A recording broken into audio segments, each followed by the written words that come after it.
Um tempo atrás viralizou no Twitter uma publicação de uma menina falando sobre o filme Titanic e como ele parecia muito atual. E o absurdo que é esse filme ter quase 30 anos de idade. Muitas pessoas argumentaram que em 97 a tecnologia do cinema já tava muito assim plena, tá ligado? Já tinha evoluído muito, já fazia mais de 90 anos que aquilo existia. Muitos falaram que até que é um filme à frente a seu tempo, mas de fato é muito estranho a gente ver uma obra de 30 anos atrás e parecer que foi feita, sei lá, menos de 10 anos atrás. E aconteceu comigo recentemente quando eu fui ver o filme Batman Begins, que se não me engano é de 2005, 2006. Cara, eu tava vendo o filme e não tava acreditando que ele tinha 20 anos. Mas o que acontece? A gente começa a lembrar, sei lá, em 2007, 8, 9, quando a gente ia ver um filme dos anos 80 e era claramente um filme dos anos 80. O tema do filme, as roupas que as pessoas usavam, câmera, era muito datado. Essa é a palavra. Mas será que a gente chegou realmente no ápice das coisas? Será que realmente a gente parou de evoluir? Nesse vídeo eu vou falar um pouco sobre essa pausa na evolução, como isso refletiu na música, até nos videogames, e porque isso é a base do mercado de nostalgia que é tão forte nos últimos 10, 15 anos. Eu acho que a sensação que passa é que as décadas pararam de ter personalidade. Quando a gente vai assistir um filme dos anos 60, 70,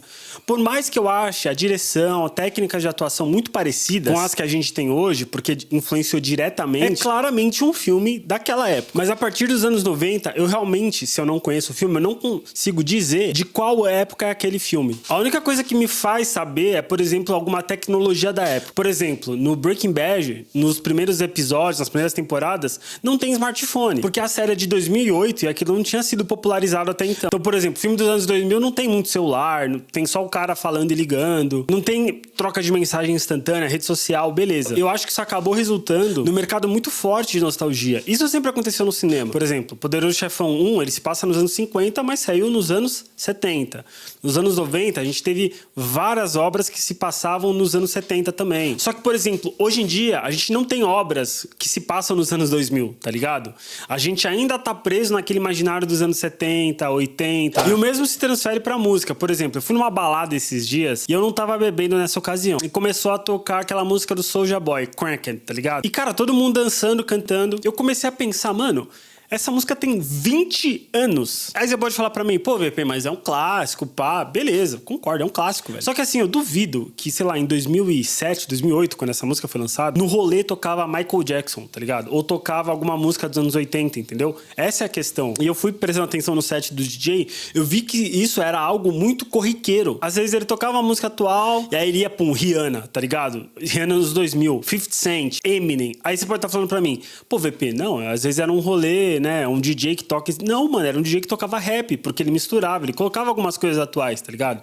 Só que ele colocava, sei lá, uma música atual do Drake, que às vezes tô falando atual, mas aí, sei lá, a música tem 7 anos já, tá ligado? Depois ele colocava uma música mais antiga ainda. Eu falei, mano, não é normal isso aí, tá ligado? Então, o que eu acho que a gente perdeu? A gente perdeu aqueles artistas gerais, tá ligado? Aquele ponto focal. Por exemplo, nos anos 80, o rei do pop, sei lá, era o Michael Jackson. Então tocava Michael Jackson, todo mundo conhecia. Hoje, mano, é tudo muito nichado. Eu posso ir num rolê, sei lá, de K-pop, vai tocar uns caras que eu não faço a mínima ideia de quem são, né? Assim como a galera que cola muito em rolê de K-pop, vai colar num rolê de eletrônica, não vai saber as músicas que estão. Aí você pode falar, tá bom, VP, é porque são estilos diferentes. Sim. Só que não existe mais nada geral. Tipo, se eu for num rolê que não é específico, é um rolê pra todo mundo, digamos assim, não vai ter a música que todo mundo conhece, a não ser as músicas antigas, tá ligado? Parou de ter aqueles clássicos atemporais, entendeu? Como é o caso de Crankin' do Soulja Boy. O que nos leva a outro assunto, que a música, nos anos 2000, assim, ela deu uma parada de evoluir, digamos. Porque nos anos 60, 70, era tudo muito musical mesmo. Eram bandas que tocavam e tal. As gravações eram feitas com músicos reais, digamos assim. E aí, beleza. Aí começou a evoluir a tecnologia. A música foi mudando enquanto a tecnologia ia evoluindo. Então, sintetizadores, efeitos que o artista testava no estúdio, experimentos que o cara fazia, essas coisas, né? Claro que só os artistas top de linha tinham acesso.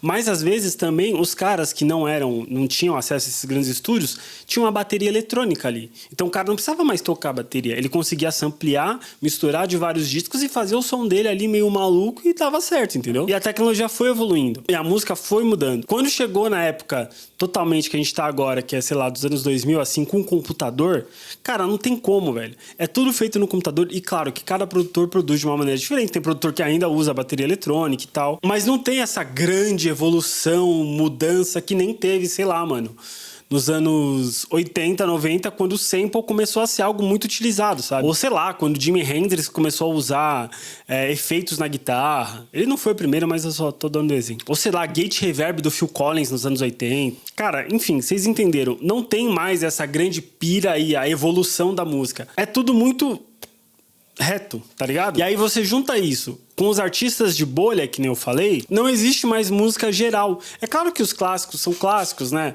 Tipo, pô, você vai no carnaval, vai tocar Jorge Ben, vai tocar, sei lá, Gilberto Gil, Marchinha, coisa eterna, né? Sei lá, tem música dos anos 90 que toca no carnaval, tem música dos anos 2000 que toca no carnaval. Não sei se é por causa do computador, dos conteúdos rápidos, acho que não tem muito a ver não, tá ligado? Então hoje em dia, se você é um DJ, você vai tocar num rolê, você tem que tocar música geral, cara, você vai ter que tocar música de 20 anos atrás, mesmo se for pra uma galera nova, né? Porque você pode falar, pô, gente velha, normal. Não, mano, é uma galera assim, tipo, que nem eu dei o exemplo do Crank do Soulja Boy. Cara, essa música é de 20 anos atrás. Eu tenho certeza que tinha gente que nasceu, sei lá, em 2005 ali, que tinha 2 anos quando essa música foi lançada, que tava lá dançando e curtindo, mano. Porque não tem nenhuma música atual pro cara dançar e curtir, entendeu? E é foda, porque as músicas dos anos 2000 parecem música de hoje em dia, os filmes parecem os filmes de hoje em dia. É muito louco. Isso aconteceu até com videogame, mano. Se parar pra pensar. Porque o videogame sempre foi, muitas vezes, aquela obsessão pelo gráfico perfeito. Não tem que ter... E aí, mano, chegou num limite que, mano, tá bom, já consigo ver que é uma pessoa ali, já tá perfeitamente perceptível pra mim. Só que às vezes o cara não quer jogar com um cara que pareça uma pessoa, um ser humano. Ele só quer jogar com, sei lá, que o jogo seja divertido, entendeu? E de novo, isso volta no mercado da nostalgia. Como a década parou de ter personalidade, as coisas pararam de ter personalidade, cara, a gente tem que voltar no passado. Por isso que, pô, Stranger Things...